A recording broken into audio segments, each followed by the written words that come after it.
Why do we sneeze?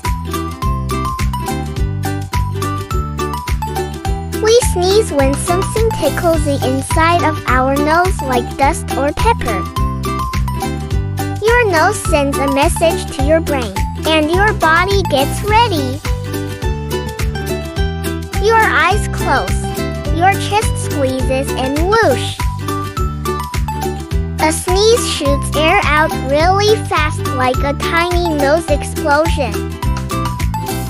Sneezing helps get rid of germs and stuff your body doesn't want. So remember to cover your mouth. Sneezes are powerful little protectors. Thank you for watching.